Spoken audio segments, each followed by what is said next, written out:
Oh my God, hello. This is Star Host, an astrology podcast where we talk about the hell of living through another apocalypse and the transits coming next week that we are horny for. I am a host, Allison McKenzie. I have a Gem Sun, Pisces Moon, and Capricorn Rising. I'm Matt Dragonstone. I'm another host. I have a Taurus Sun, Sagittarius Moon, and Taurus Rising. And I'm Larissa Kesby. I'm your final host. I have a Pisces Sun, Leo Moon, and a Libra Rising, and we are so excited, so let's get into it. Let's do it. Oh my God. Welcome, this is Star Host. We are on episode 4, I think it is now, so welcome back. We have a really exciting episode coming up. It's going to be incredible. So we're going to go through some really cool planets. We're going to talk about a hot new season.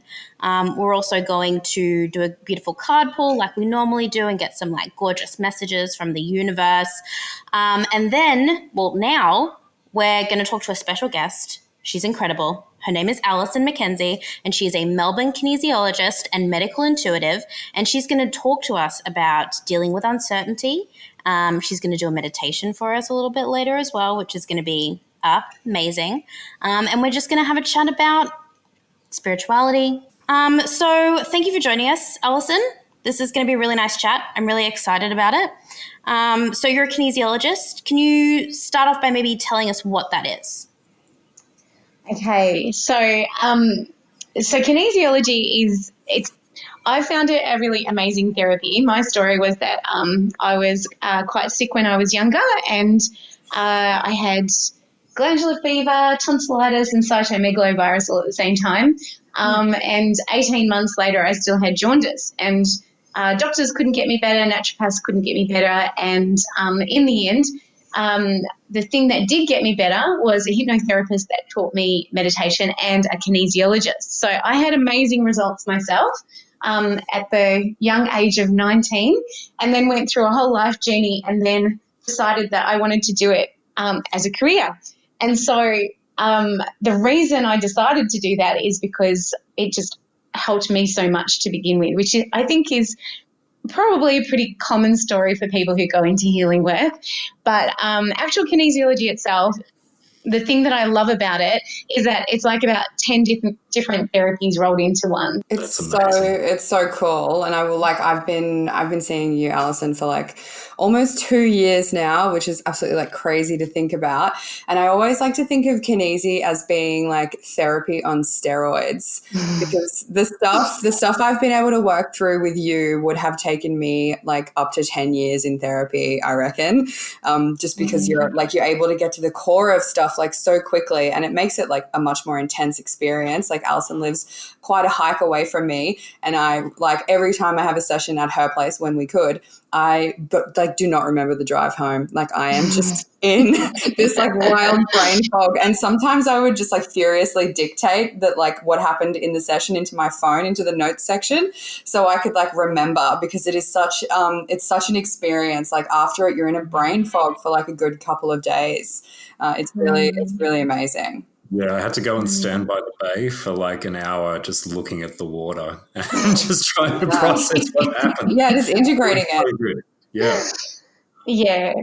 And look, it's true. I mean, when you're talking to a counselor or a psychologist or something like that, sometimes your brain's a really powerful thing. And I know even with me, I can be a little bit stubborn with certain things, and my brain will try and avoid the core sometimes of what needs to be talked about. But yeah, the trick with kinesiology is that you can get to that core very, very quickly, which means that you can also change things and transform things really quickly, which is the amazing part about it, and the part that brings me such joy, because it's so much fun to see clients getting so far in such a short space of time, and feeling so good about results as well.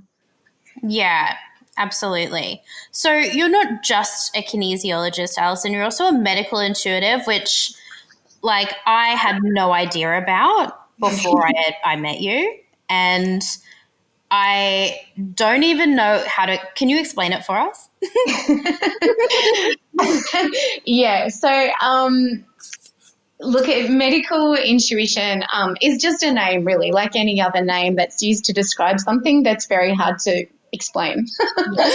So, at the end of the day, I did a medical intuitive course, but I guess for me, the penny dropped pretty early in life that I was a bit different to other people, that I could kind of see things, hear things, know things that maybe I shouldn't always, or that aren't always easy to explain.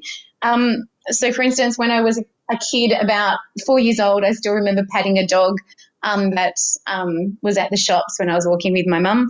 And I remember saying to my mum, I know what's wrong with that dog and I know how to fix it. So even at the very early age of 4, I kind of knew things that I probably shouldn't have. So finding out that I could actually go and study medical intuition and there was a name for what I could do was absolutely fantastic, because when I went to study kinesiology, it was a relief, because when I muscle tested someone, I would already know what the answer was before I asked their body, and the body would just then confirm to me what I already knew. So for me, it was like, what a revelation. I'm not strange. I can do this and show people what I can do without seeming like a weirdo, So for me, it was really, really affirming, I guess, to be able to do that. I guess the thing about me is that I'm a natural empath. Many people are empaths, so we all know what that is, when you can kind of feel what someone else is feeling. So the way that I work is that I work through my heart a lot. So my heart seems to be quite strong in terms of being able to feel the emotions of others. But that also does mean that if someone's on the table, sometimes I can, if they're feeling sick in the stomach or something like that, sometimes I can feel that as well. And it also means, like, for instance, I was out for a walk a couple of weeks ago with a friend and her knee was really hurting her. And she said, oh, yeah, it just goes into this place where it gets stuck and it feels like it needs to click, but it can't click. And it's just seized up over the last few days, and it's just like it's pressing on a nerve or something like that. Anyway, and so I just was able to feel into her knee, and it's really and feel where it needed a little bit of adjustment. And I gave her a little rub in that area, and then it was fine. And she just looked at me and went, how did you do that? And I just said, well, I just asked your body what it needed and I knew what it needed, so then I just fixed it. It's awesome. Like I remember earlier this year, I fractured my my left ankle, which, we worked out was about me being worried about like stepping into the future and not feeling like completely stable about like what the next few months meant for me and like how that was all going to play out. And as soon as I was able to like chat to you about that and work through it all, like it all made so much sense. Like it was so crazy. And because I was worried about that, I literally rolled and broke my ankle. That's kind of like the vibe I'm getting from both of these things that we've just talked about, Allison. Like, you just seem like a very powerful witch. And I don't wear a hat, I promise. And I just love hearing your story, and I guess kind of how you found these two things that you're really able to help heal other people with. Like, how have you found this year? Is this year super different to, I guess, kind of like what people are coming and seeing you for, or is it more of the same?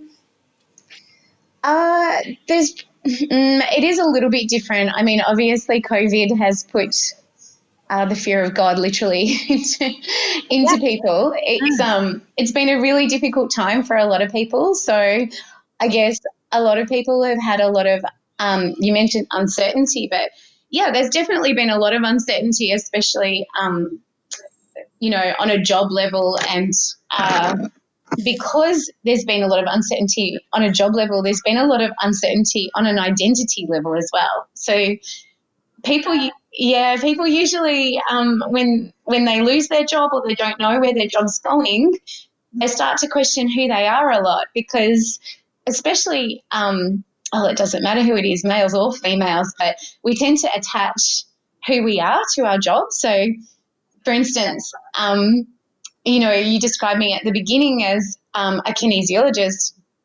And I try really hard to say I do kinesiology and I do medical intuition, as opposed to I am those things. I'm a teacher as well, and so I do teaching. And so I think it's been a real eye-opener, and, everyone's talking about this being a time of awakening and things like that. But I think the number one reason that is because when there's uncertainty in one area of your life, it does question how certain you are about who you are. So, if I lose my job as a kinesiologist, am I still a kinesiologist? Or is that just a word? Or is it something that I do? And the answer to that is what people are grappling with a lot at the moment, because everybody is way more than what they do. So I'm more than a kinesiologist or a medical intuitive or a teacher. I'm Allison. That's who I am. And that encompasses so many more things that some of them can't even be put into words. And so what's happening with people is they're going through lots of crises about, well, if I'm not doing this in my job, or my relationship's ended, or something else has come to an end, am I still who I am? And who is that? And then there's anxiety around, and who am I going to be as well? And so there's a lot of anxiety generally, and then there can be a bit of, if people decide to suppress the difficulties that they're going through, or their anxiety or emotions that they're going through, and they push it down, that's when depression can happen as well. So I've seen a lot of depression and anxiety this year, unfortunately. I want to ask you and you've already mentioned a few things. So you've said like meditating, you've said like, tapping into your feelings. Like, what is like one piece of advice you would give to people that are struggling with uncertainty at the moment? Keep breathing. Yeah. That's a really good one. And I say that tongue in cheek, but I actually mean it as well. So the first thing that we do when we feel anxious or worried about something is we hold our breath. And what that means is that the breath can't get all the way down into the stomach and the large intestine and the large bowel, and that area so tends to tense up. And so then the first thing that happens is that bowel movements are affected, or we get a funny tummy, or those kind of things, which is why it's called anxiety, because you feel anxious mainly in the stomach. If you keep breathing, what you're doing is you're physically keeping in the flow of breathing, because it's a rhythmic thing. The other thing that it does is every time you breathe, all the vertebrae in your back click into place. So when you hold your breath, your spine can go out of alignment really, really easily. People who hold their breath a lot will get really sore shoulders, sore neck, and then it will start to, once it affects the upper back in terms of the neck around the shoulder area, it can then send out their back in the lower back as well. So keep on breathing is the number one thing to do when you feel stressed. Yeah, love that. Now, okay, so I want to ask you this question as well. So why do you think things are happening the way they are happening at the moment? Do you have an opinion? Do you have a hot take you'd like to share with us? I just feel like we're going through another stage of evolution on Earth. There's all sorts of theories about, people were eating the wrong things animal-wise or whatever. I just think that it's a place in time where we have a chance to evolve. So whether that's some kind of cosmic plan or otherwise, I'm not sure. But I do think that it's been given to us as an opportunity. And I know that's probably something that might be a bit hard to stomach if you're someone who's going through difficult situations like that right now. It's a time when we're all being faced with lots of changes, and those changes impact, as I said before, our identity, and it also forces us to have a better relationship with ourselves by getting to know who we are and going, you know what, I am not my job. I am not my relationship. I am not where I live or how much money I have or how I'm situated financially. That's not who I am. Who I am is bigger than that. And you can see some people have become really empowered through this whole difficult time. So yeah, absolutely. I completely agree. And I like what you say about identity and like, you know, you might be in a tough situation, but I truly believe as well that, you know, when you are in a tough situation, you get to choose who you are and you get to make that decision of, well, I'm going to be, you know, brave or optimistic, or I'm going to be open to this as, you know, a learning experience. And if you are able to make those conscious decisions, you can be bigger than what that moment is, if that makes sense. So, yeah, you're really speaking my language, Allison. I think I really do think the identity thing's quite a revelation as well, because I know, like for me personally, when I first, like I remember like back in March, April this year, there was a cut to my project where 50% of the people that I was working with just one day lost their jobs, and I made the cut somehow.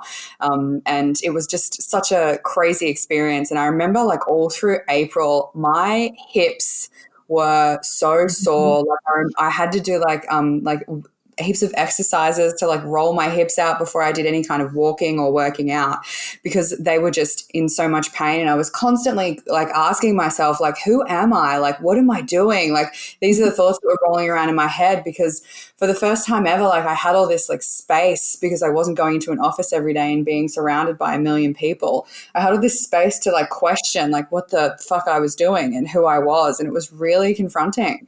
And your hips are all about your identity. That's what they're about. So, yeah, and your kidneys also, which were, of course, linked with the hips. Have you found anything like that yourself, Matt, identity-wise?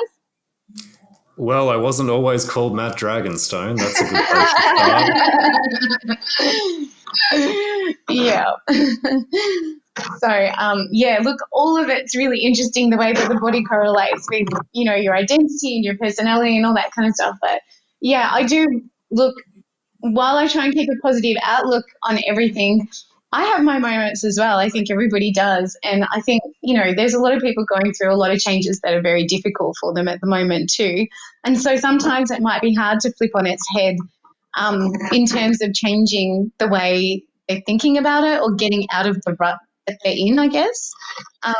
And, you know, the old saying of this too shall pass, it's so true when it comes to this stuff, you know. It's while we get stuck in, you know, what's happening right now or what might be happening in the future, when we're 80, we're going to look back and see it as a blip, if that makes sense. I love that, Allison. It's like you're manifesting hope for like your next steps, even though you don't know what it is, and you're keeping it open enough so that you're, what's the word? You're not getting caught up on the details. So that way you're letting more opportunity in. I think maybe if we could ask Allison how people can find her if they're interested in booking in, because I highly recommend Allison's services. We'll also link everything in our show notes as well, Allison. Yeah. Okay, great. Yeah, and you can also find me on just a Gmail, which is allisonhelenmckenzie@gmail.com. That's the easy way to find me as well. Incredible. Thank you so, so much.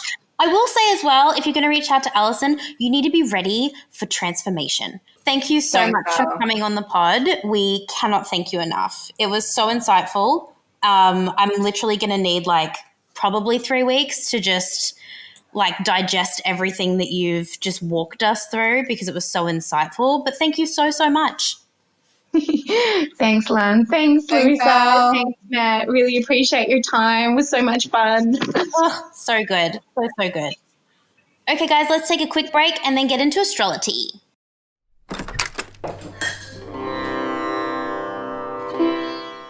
Do it, Mariah. Welcome to Astrology. I'm your host, Dr. Matt Dragonstone. I'm a professional astrologer and tarot reader. I own an irresponsible amount of Nag Champa and several copies of Eat, Pray, Love, so you know I'm fucking legit. This week, we're going to talk about a couple of transits that are really awesome. We've got the moon in Scorpio trining Neptune in Pisces today. And tomorrow, the sun enters Libra and kicks off Libra season.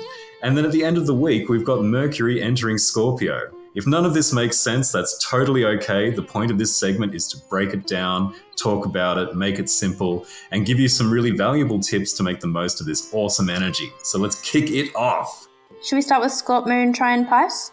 Yeah, let's do that. Okay, cool. So today, actually at about 11:45 this morning, the moon in Scorpio is going to form a trine to Neptune in Pisces. So for listeners who maybe have just joined us, when I talk about the trines and the squares and the conjunctions and the oppositions, I'm talking about something called an aspect, which is an astrological term that describes the relationship between two planets in the sky. So we can think about trines as really harmonious, beautiful aspects. They're like two best friends who are like catching up in a bar, having a great conversation, and really kind of vibing with each other. And so when we talk about other aspects, you know, the story changes a little bit, but we'll just focus on trines for now because the moon is in Scorp, Neptune's in Pisces, everything's nice. That's what Matt Dragonstone says. The rhyme. DragonstoneInsights.com. So Neptune actually is ruled by Pisces. Is that right? Yeah, that's right. Yeah, it's a really beautiful time to be alive, actually, for most of the 2020s, at least when it comes to Neptune things and Pisces things. Those two energies are working really harmonious. Fucking sorry, I shouldn't have said it's a really good time to be alive. Yeah, it's not a good time to be alive. Everything sucks. But for Neptune and Pisces people, it's a great time for things like poetry, music, art. We're all feeling things a lot more intensely and we're forced more or less to be more connected with one another. Neptune rules Pisces. Neptune is strong as fuck. Love that. What about the moon though? Yeah, well, I mean, you'd sort of think that Scorpio being all about the feelings and being a watery sign and the moon being a really kind of nice watery energy, those two would get along quite well. But actually, the moon doesn't particularly like being in Scorpio. And that's because it's exalted in Scorpio's opposite sign of Taurus. It's a little bit complicated, but basically we're talking about, you know, our individual emotions. You know, the depth and intensity that we're feeling when our individual emotions represented by the moon, expresses themselves through a Scorpio lens, which is moon in Scorpio. It's kind of not necessarily good territory or harmonious territory for feeling calm and placid. It's excellent territory for digging deep within ourselves and getting to the core of our issues. But, you know, who wants to do that 24/7? Not me. I do. I want to do that 24/7. Pick me. So I think, so on this day, I think we should, our recommendation would be to allow yourself to be creative and dream a little, speaking as a Pisces. Definitely allow yourself some time to do a bit of daydreaming. I love daydreaming. I do it all the time. I like stare into space so intensely that people think I've died. I think just like I think also just like pay attention to your intuition because it's peaking. Like, so any messages, symbols, dreams you might be having on that day, just like write them down maybe because there could be some like layered meaning in there. That's what I read. Absolutely. That's what I read as well. Like, this is all about creativity and being in tune with your intuition and trusting it. But just thinking out loud, Matt, when this transit is happening, is it more or less kind of saying in order for us to go deeper into our emotions, it can be helpful to have like a creative or expressive outlet during this time? Yeah, definitely. It's probably a little bit more accurate to say that in order to dive deep into our emotions, we might get some help, as in we can harmonize creativity and depth and intensity during this time. So it would definitely help to be creative. You can blend that with an approach to your own emotional landscape, which focuses on detail and deep hidden aspects of your subconscious, for instance. A great time to see a therapist of whatever modality that may be. And, you know, we're really just talking about individual intensity being put within a wider cosmic context and getting access to symbols, because Neptune, Pisces, the two together, they're all about symbology. And so we can think about dreaming. We can look at our dreams and investigate them and blend those two energies, Moon in Scorpio, Neptune in Pisces. We can get a lot of really awesome mystical insights into who we are as people.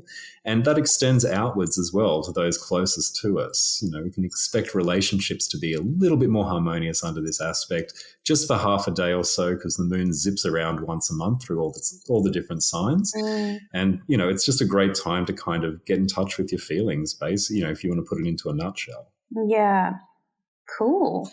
That's nice. It sounds like a nice time. Yeah. So that's the moon in Scorpio trine Neptune in Pisces. I guess just 3 points on what it's good for. Meditate, dive deep within, expect to feel more compassionate and empathic with others. And if you are locked up with a loved one, at least temporarily, you'll get to know their stories a little bit more intimately under this transit. And those insights could be really valuable for the month ahead. That's really exciting. I'm literally going to schedule a D&M with Mitch. I cannot wait. Schedule a D&M. Thanks, Cap Rise. I'm not going to tell him either. I'm just going to. Just kidding. So tomorrow, it's Libra season. It's really exciting. Yeah, thank God. That's Virgo season is over. I just feel like Virgo compared to Libra is quite, Virgo can be a little bit heavy for me personally. So I'm happy to get into some light social indecisiveness. Yeah. Love Libra. Love the color pink. Like, this is just what I think of when I think of like Libra season, is just pink, flowers, harmony, beautiful, like springtime. It's so nice. It's so good. I love that, Libra season in the Southern Hemisphere corresponds with spring really kicking off. And, we've mentioned this a couple of times, but this is how much Melburnians love the weather. Springtime's fucking beautiful down here. The flowers are in bloom. You can smell them in the streets. It's great.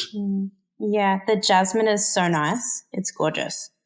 It's really beautiful. Definitely. What can we sort of expect during Libra season, Matt? Well, when we talk about Libra season, we talk about the sun moving through the sign of Libra for about a month or so. And so our personal drive to achieve what we want will kind of have to include Libran themes, in order to kind of power on as it does 24/7, right? So Libra is the sign of balance and beauty and equality and harmony.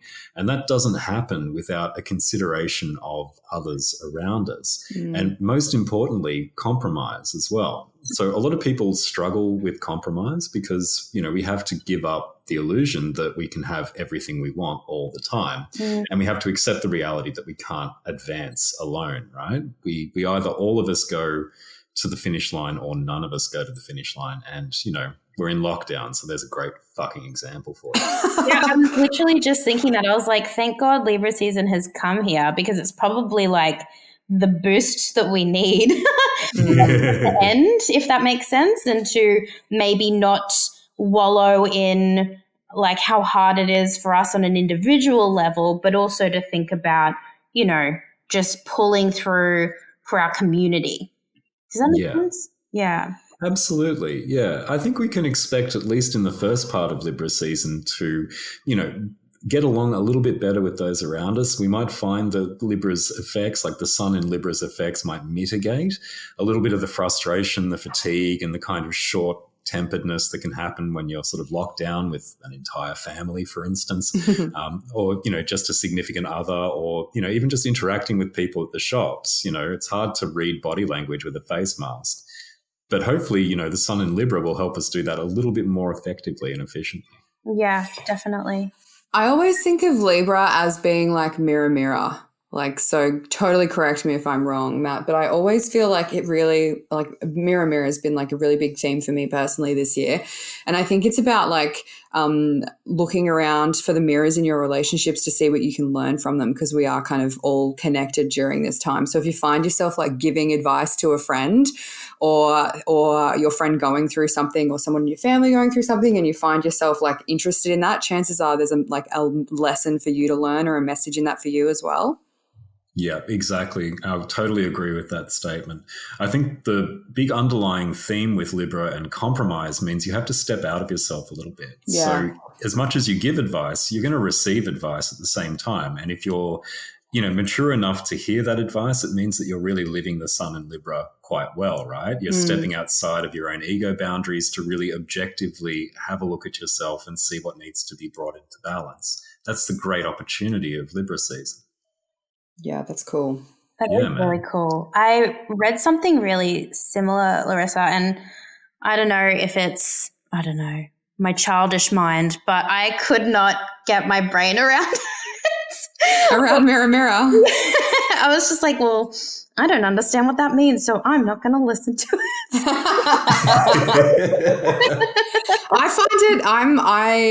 I find it happening to me constantly. Like there's people, like I surround myself with people that have lessons to teach me and that are the same as the lessons that they're trying to learn.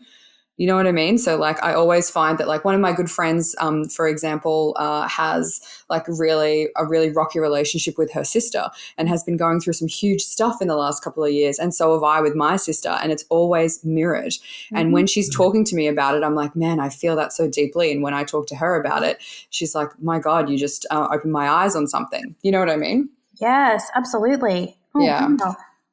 It's almost like projection is more at play during Libra season than during other times of the year, because those aspects within ourselves that we may not find particularly pleasant or beautiful or nice or attractive, we tend to project those out if we're not aware of them consciously. But bringing that mirror mentality to how you're interacting with the people around you means that you can become aware of it on a level that doesn't challenge you personally. Totally. And lets you integrate that shiz. And that's what it's all about, right? Yeah. Yeah. That's going to be really interesting when I think about just how we've all been so focused on our individual experiences, like going through this year. We've all been navigating huge personal stuff in the backdrop of a pandemic. And even just, politically, there's been so much going on as well, that's been really focused on the individual rather than where you fit in a community and how you work within that community. So I think it'll bring like a welcome change. Yeah. Absolutely. Yeah. And you will be surprised how many mirrors you see once you are aware of that they exist. Look, let me tell you, I'm open to it, but at the same time, part of my brain's like, oh, I'm not ready for this.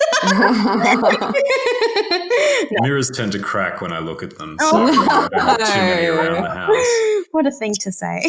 Look, nothing happens in a vacuum though. So like we have a great opportunity with Libra season to notice the mirrors around us and to have more of a boost from the cosmos to integrate that kind of mirroring within ourselves. But you may have noticed, just FYI, this year that things fucking suck, right? Mostly that's thanks to a pileup of planets in Capricorn, particularly Jupiter, Pluto, and Saturn. They're the long stayers. But at the beginning of this year, like everything was in Capricorn for a bit. And basically what this means is that planets in cardinal signs, and the cardinal signs are Aries, Cancer, Capricorn, and you guessed it, Libra, they kind of have a bit of a hard time whenever one of the big hitters like the sun makes its kind of, yearly transit through their home sign. So during Libra season, the sun at the end of Libra season is going to form some pretty difficult aspects to, Pluto, Jupiter, and Saturn. It'll also form some difficult aspects to Chiron, which we spoke about last week, and also Mars, which, is retrograde as we speak. So really, the mirrors that we're going to see may not show us a pretty picture. That's probably a good way of thinking about it, right? So our ability to harness that diplomacy and tact is going to be pushed way up to its limits. And we'll have to navigate the challenging social landscape that's going to throw up by looking in the mirror and looking a little bit deeper than just the surface, because we may not get a pretty picture when we look in there. We may not be the fairest of them all. But there's so much opportunity for growth in that. Yeah, definitely. Oh, absolutely. For sure. Yep. And we'll walk through those like challenging transits sort of as they come, right? Yeah, absolutely. And most of them are just going to last a day or half a day. It might mean that you have a shit morning, right, towards the end of September, start of October, middle of October. Or it may mean that, something more challenging happens, or a small event triggers a larger internal introspective moment. If you're aware of them and if you look at them through that lens of opportunities for growth, then you're going to come out of it better off than if you just kind of reacted and continued to project that aspect of yourself that you might find challenging out into the world. Cool. Yeah. Well, Sorry, I literally just slipped into a Piscean dream state. I'm back. So glad you have such confidence in my ability to talk about I'm just allowing trans. your words to penetrate my ears. Yeah, it's like ASMR, Matt. It's washing over me. Wow. I'm going to put a telephone filter on for the rest of this segment just to stop that from happening. What I'm saying is important. I know. I have many leather-bound books, okay? Oh, that's funny. So should we talk about our beloved Mercury and our other beloved Scorpio? Look, I am at first I was really excited about this particular transit, and I also blew my own mind when I realized that when it's a season like Libra season, because Mercury moves so quickly, it's generally in the sign ahead of it, right? Or after it. Is that right? Yeah, more or less. Mercury is never really more than about 45 degrees from the sun, I think. Wild stuff. I was like, oh my God, of course. But then I thought about what's going to be happening during this transit, and then I kind of just got a bit worried. But what does it mean, Matt? Tell me what it means.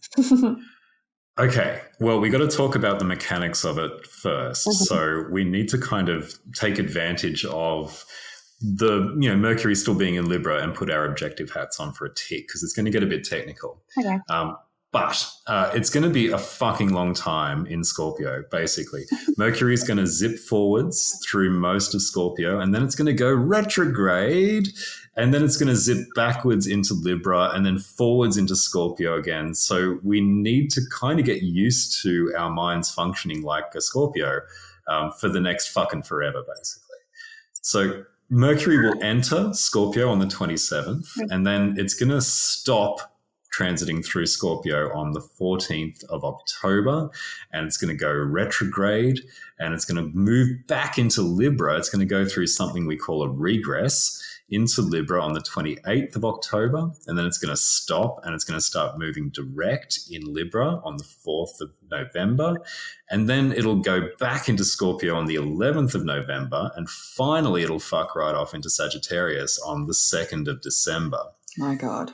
Does that make sense? It does make sense, but it's just, I'm pretty sure the presidential debates are going to be smack bang in the middle of this in America. Yeah. And the election. Yeah, there's so much political stuff happening through this that it just scares the shit out of me, but I'm also kind of excited to see what happens. Hopefully lots of wild secrets come out about Trump. Yes. And Biden, just all of them. Tell me all their secrets. Yeah, absolutely. Well, okay, so what's the vibe when Mercury is in Scorpio, Matt? Well, tell me first, Matt, sorry. We're going to take it right back to the beginning. What is a Mercury? What is a Mercury? Well, Mercury is a planet. Thank you very much. That's all we have time for this week. No, Mercury is a planet that kind of represents communication, information exchange, and basically how information passes from one point to another. That all comes under Mercury's rulership. And as a representative of that particular category of, human experience, we talk about Mercury when we talk about learning and teaching and talking and communicating and language and how goods and services are exchanged as well. So commerce comes under Mercury. Contracts? We talk about contracts. Yep. We talk about technology? How things work. Technology, health as well, right? How the body moves itself and its parts interrelating to one another through space and time. That's Mercury as well, right? So this is big kind of how things work energy, so to speak. And then that's going to be pushing itself out into the cosmos through the lens of Scorpio. which, let me just say, is my favorite We know. zodiac sign. We know. Dragonstoneinsights.com. Disgusting. So, Scorpio is all about sensitivity first and foremost, right? So first of all, our minds, which is a good kind of keyword for Mercury, will become very, very sensitive as Mercury moves through Scorpio. So the sensitivity is going to clue us into the hidden currents that operate beneath the mundane, because we'll all have such sensitive minds that surface appearances will not cut the mustard. We'll be interested in what the motivations and the underlying things are. We'll be looking beneath the hood and we'll be investigating. So the sensitivity also means that there will be absolutely zero room for bullshit during the time that Mercury transits through Scorpio. You may hear a rooster in the background. I live in the country.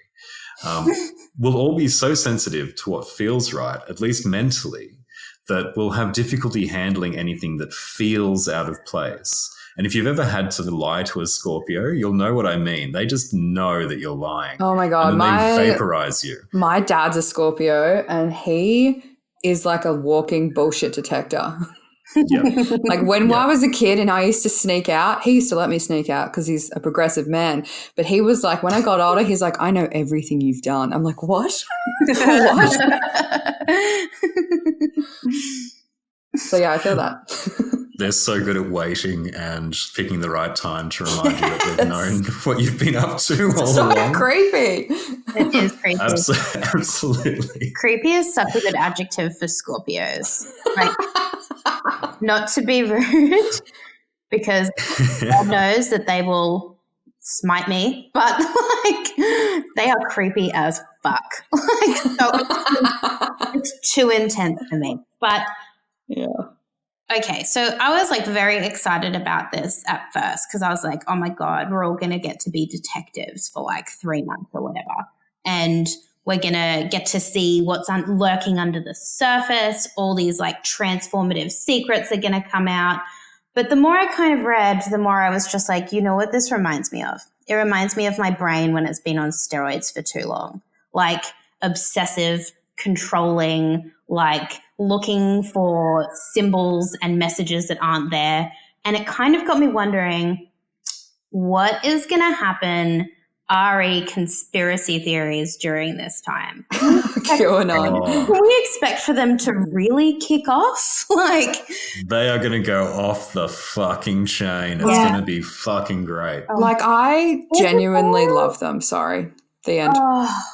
I love just them. think that side of the human psyche to me is so interesting. Yes. Like, and whether they're batshit crazy or not, like I just love how fucking committed they are. Yeah. So Good for them. I agree with most of that until it comes to like specifically QAnon, just because it's so clearly like not real. And it's also clearly a huge amount of people that are disenfranchised and feel left behind and are clinging on to something that makes sense to them. And it just makes me feel sad. Do you know what I mean? That there's so many people that feel that way.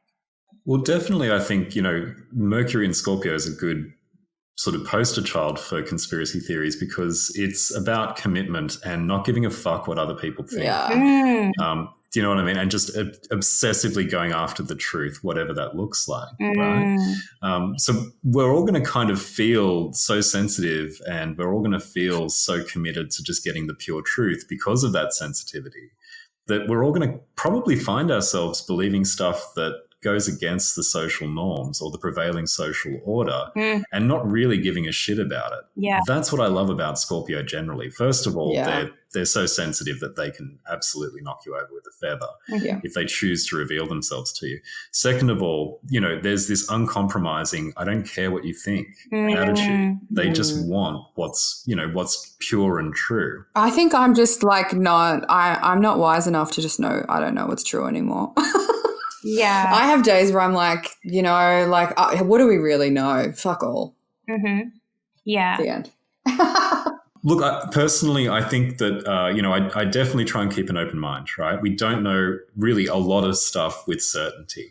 But I do know that I have a gut reaction against conspiracy theories that promote, leaving children open and vulnerable and compromising herd immunity. Totally. And, basically interfering with something that otherwise can be proven with science. I don't think science is political. I just think the two have been, maybe mixed up a little bit. Yeah, they've been politicized.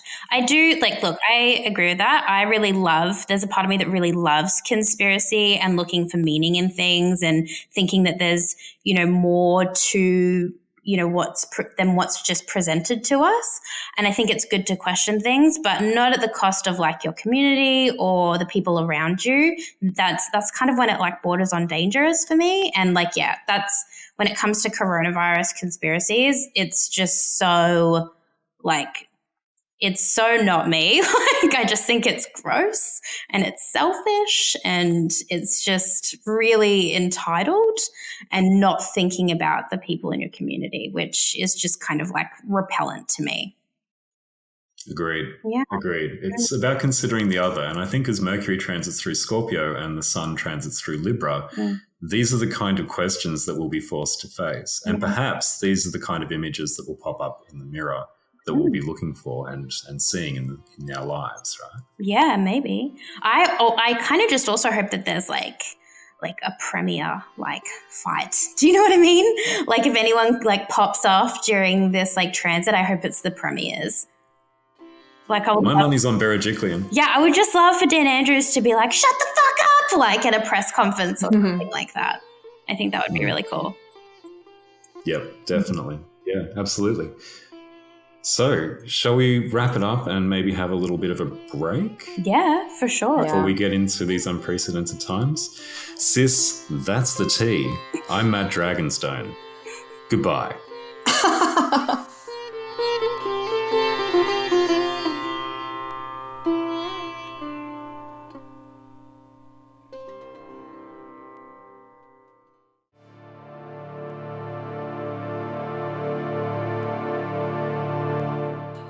Alrighty. Hi there. My name is Larissa and welcome to These Unprecedented Times. We're doing things a little bit differently this week because we are absolutely too blessed to be stressed.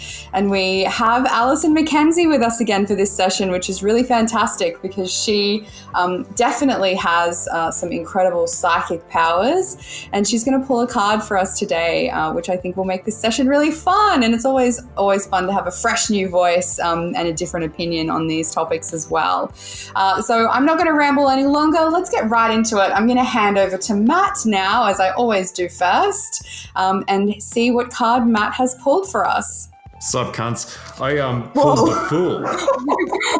0 in the Major Arcana, the Fool. It's an amazing card. I love this card personally. I'm using the Rider-Waite-Smith deck, an oldie but a goodie. It's the only one I use.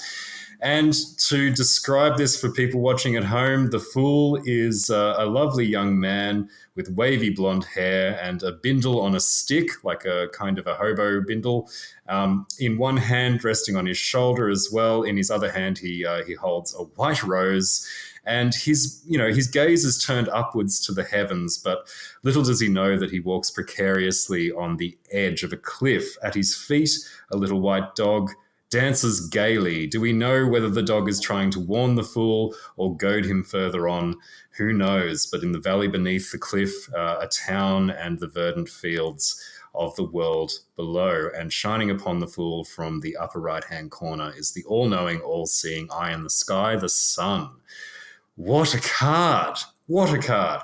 I guess for the Fool, it's about breaking the rules, right? It's about seeing what's happening, beneath us and going, you know what, I think I can probably do things a little bit differently. Being a bit of a rebel, being a bit of a, stepping outside your comfort zone and exploring the radical freedom of the new and the unforeseen and the unexpected. I think we're moving into a period of the lockdown where we're all going to start getting a little bit restless and going, you know what, things are going really well. So why don't we just start breaking a few of the rules and thinking about having to do things differently. That's what I'm getting from the card, guys. It's actually really exciting energy. I'm excited. I love it. Can I tell you, I love what this guy is wearing. So he looks like he lives in Northcote. He is wearing a beautiful frock. I really love it. And, I hope to see him when I walk to the bakery. Looking great. It is a beautiful frock for sure.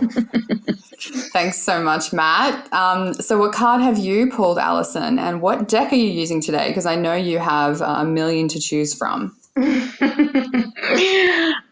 Yes, I'm using the Isis Oracle, which is from Alana Fairchild, and I love some of the Alana Fairchild cards. She's got a lot of depth to what she writes in her cards, and even the illustrations are just beautiful. So this one that I've chosen today comes out. It's called Cartouche, and I'm not even sure what that really means. But basically it's a picture with an Egyptian mummy head at the top of it, and then it's got all these sacred ancient writings going down the wall, and then some incense burning underneath that.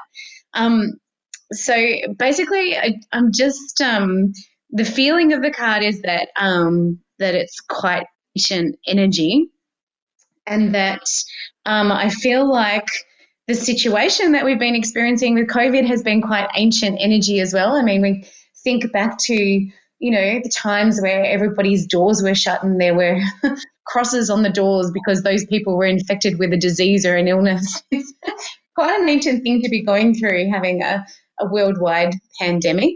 So I feel like we've gone back to ancient times in a way. And part of the card, I feel like, is to draw on the wisdom that we've learnt. And part of that is that we know that our speech and what we say and think creates our reality. And the other part of it is what we're talking about before about judgment. It's about forgiving the self and others. So trying not to judge people or situations in a negative way, and instead understanding that we do need to forgive ourselves if we've made mistakes or if we're not in a place we want to be, and then forgiving others for what they may say, think, or do.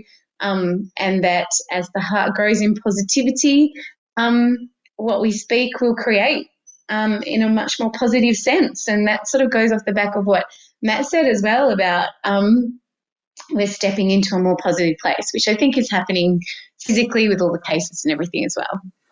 That's awesome.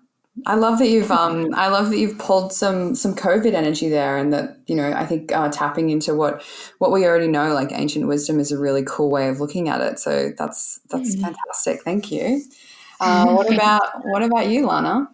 Okay, so I have pulled number 13. It's called Divine Discernment. And this is, okay, so a lot of these cards look pretty similar, and they all kind of look like they're inside of a washing machine. And this one is all purples and pinks, very beautiful, and there's like a shadowy robed figure in the middle. So almost exactly like every other card I've pulled the last couple of weeks, but the message is going to be pretty cool. So this one is all about taking a breather and honoring your yin nature. So that's your feminine nature.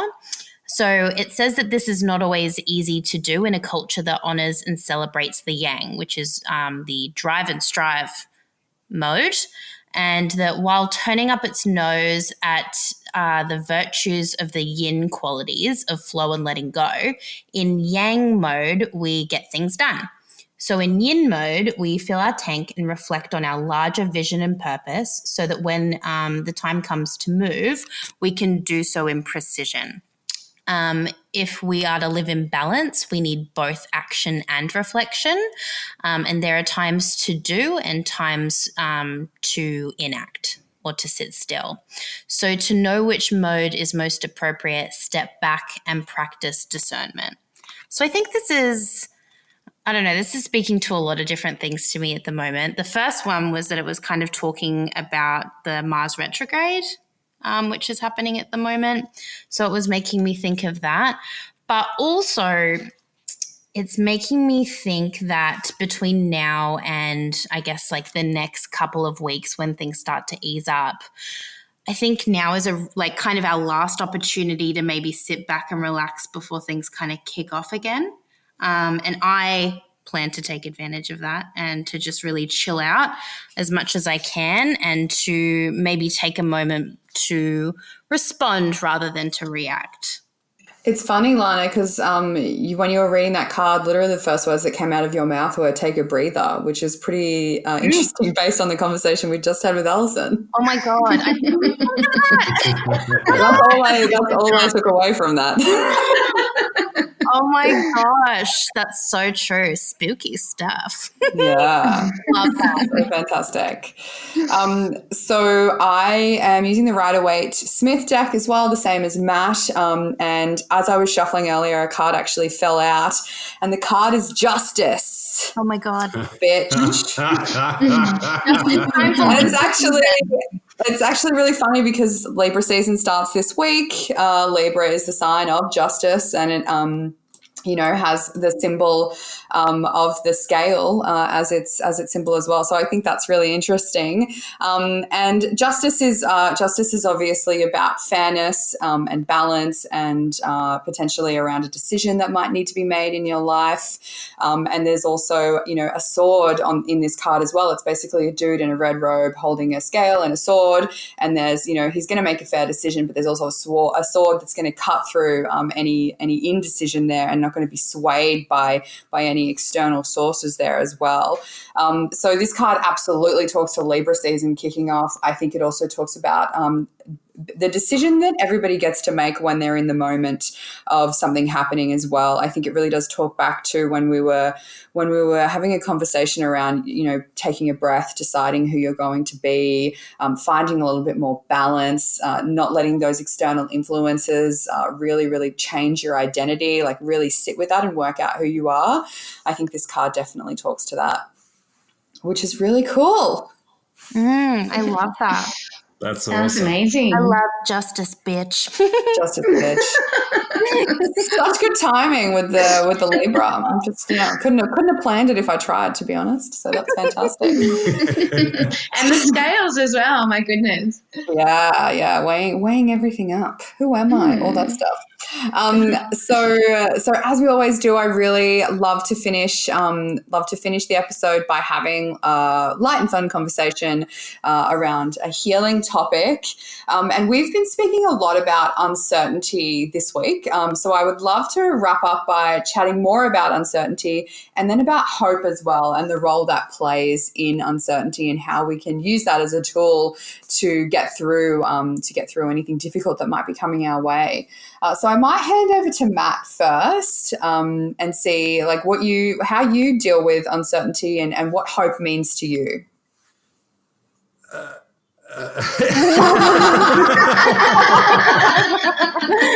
little bit on the spot, Matt.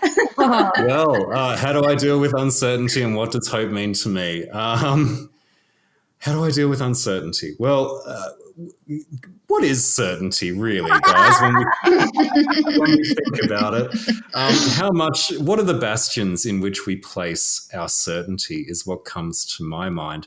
For me, it's been a rocky year of uncertainty, as it has been for everyone, and a number of the places that I used to put my stock and faith in terms of certainty, are no longer available to me. So, on the topic of radical identity transformation that we spoke about earlier, I've also had, a big shift in how I live my life, right? I live with my in-laws in the country, and, my business has had to move almost entirely online in response to COVID.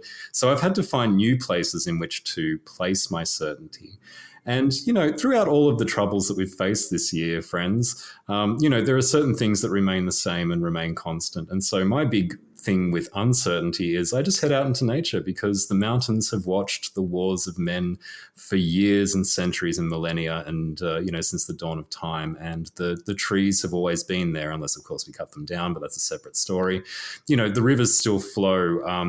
Connecting to nature has been the greatest source of me deriving some sense of certainty from what's happening in society, which is anything but.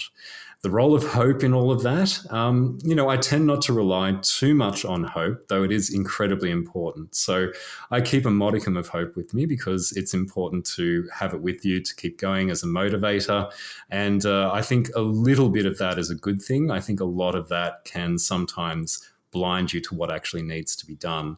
A very wise and very terrifying woman once said to me that hope is not a strategy. And I think that is initially not so light and happy, but also quite useful. Have a bit of hope, but also have a strategy to deal with stuff as well. Thanks so much, Matt. I think that I think hope definitely shouldn't always be your first and only strategy, but it's also something that can be an extremely powerful tool if you use it correctly as well. So that's good insights there. How about you, Al? How do you deal with certain uncertainty, being that you're personally going through a bit of that in your life at the moment?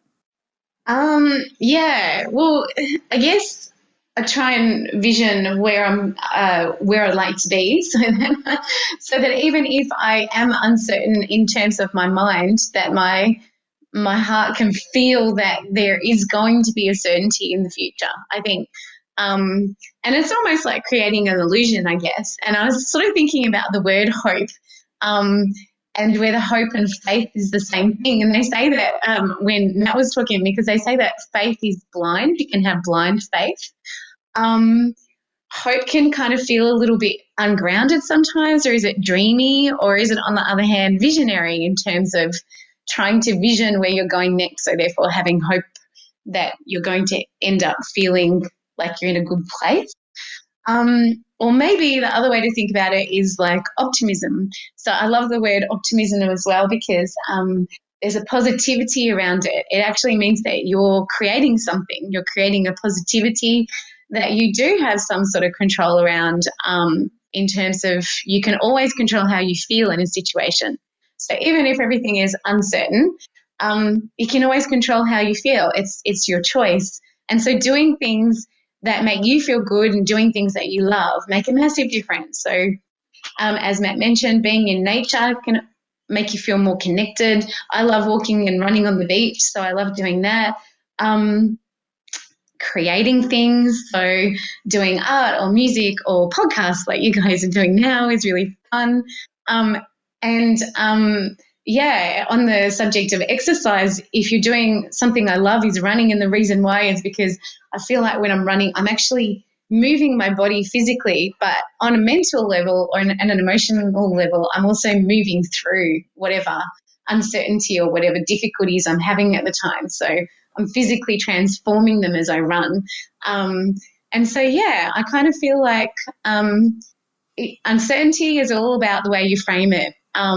You can be certain of your emotions, you can be certain of your feelings, and you can choose to be optimistic in whatever situation you're in. Yeah. And I think I have another friend who's actually studying kinesi that you know as well, Al, and she always says to me that you have to, like, energy can get trapped in your body. So moving it is literally the best way to release it, whether that's like a slow yoga, a walk, a run, like doing a workout, like whatever that may be. Like if you, sometimes all you need to do is just like release the energy that's caught in your body, and then all of a sudden you'll be like, wow, I feel so much better. Absolutely. Yeah, because it's like anything. It's like if a sore stays untreated, it can fester. If anger stays unforgiven, it will fester in the body, literally. Just doing some physical movement can help you move through it physically, emotionally, and on every level. It can be really helpful. So awesome. Thank you. What about you, Lana? Tell us about hope. I don't even know where to begin. So let me think about, I'm thinking about, the times where I've been like the most uncertain this year. And there's quite a few times. To me though, the time that stands out the most was like literally like the week following brain surgery. And I was just like wild on steroids, and somebody had their hand literally in my brain not 2 days earlier and just wrapping my head literally around, I guess, kind of everything that had happened in the space of like literally 2 weeks. Like I couldn't really hold on to anything, and I couldn't believe what had happened to me. And I also couldn't believe that I was going to live through it. And I just remember I kept saying to Mitch that I was bigger than the moment that I was in, because I just couldn't see how I was going to get through it. And it was only through literally like just repeating that mantra, holding Mitch's hand, and also just being okay with witnessing myself going through moments and not doing anything, and being okay with not doing anything, and realizing that all I had left was hope, and still surviving through all of it. I have a kind of a new appreciation for hope, I guess, because of this year, because I literally lived through something that I thought I wasn't going to live through, and that was the only thing that got me through it. And because I'm such a proactive gal, like you saw my birth chart the other day, full of Capricorn, right? And like I'm such a proactive gal that whenever I'm faced with something, I'm generally like, what do I do? What do I need to do? Blah, blah, blah. And yeah, that was a situation where I literally had to be at peace with doing nothing and just hope that I would get through it. And because of that, I was able to be like, holy shit, we can overcome so much. Like, oh, it was so wild. But like, I was just kind of in awe then for like 2 weeks as like what we as like a species can like get through and live through, but also like shocked by like what we do to each other and like how we, I don't know, choose to like flit our time away. But like that's a different podcast. But but yeah, when it comes to hope, like now I'm just so like I'm so pro hope. You know what I mean? Like I'm not a what's the word? I'm not like skeptical about it or like whatever. It's definitely like a part of, you know, who I am and how I like navigate the world now, and I really love it. Yeah. Yeah. You have such like an interesting take on things, Lana, because you've been through something so huge. And like I can't even imagine the amount of hope that's required to overcome everything that you have overcome in the last 12 months. So hearing your perspective is always like incredible on this stuff, because it makes me realize like how lucky I am, to be honest. Yeah. Me too. Absolutely. Sure. Absolutely. Puts Like we're all shit so in perspective. yeah, absolutely. That's it, right? For sure. And I feel like your hope, Lana, is so grounded in, you know, knowing, you know, just that thing that you said where you knew that that you kept saying, I am bigger than what I'm going through right now. Yeah. Yeah. It's very cool. Oh, yeah. Yeah. Very, very cool. I think that we just don't like truly understand the power of energy and our minds and like what we can create with those things when we put them in the right places at the right time. Because I've seen it so many time and time again. I've created so much in my life myself by actively thinking about it and hoping that it would happen and not knowing how I was going to get there, as Al was saying before. And I don't think that we truly understand how powerful we really are. And if you harness that for a second and just hold on to that hope, you will be shocked at what you can create. Yeah, that is exactly how I have felt so many times this year, purely through like just the universe like showing itself to me at the right time and being open to it. It's incredible. It's amazing. Really incredible. So I might wrap us up there. Thank you so much for that conversation and that card pull, guys. I love hearing our insights every week. It's honestly my favorite part of the week when we get to have these conversations. So thank you for being a part of it with us this week, Al, as well. So So just so everybody remembers, new episodes every Monday. You can subscribe on Spotify so you don't miss out on any of the action. And if you did enjoy it, we'd also love for you to leave us a review. Remember to follow us on Instagram at HelloStarHose. And keeping in mind, if you would love to know more about your own personal stars and what astro transits you might be experiencing at the moment, directly from our own real life wizard, please make sure that you book a reading with Matt at dragonstoneinsights.com. And also, if you would like some healing on steroids, I do recommend that you book in a kinesi session with Allison at wellbeingeducation.com.au. And as always, we will put all of the links to everything that we've spoken about in the show notes so that you can check that out as well. As always, please do not forget to wear a mask, wash your hands, and continue to look after and be kind to each other. See ya.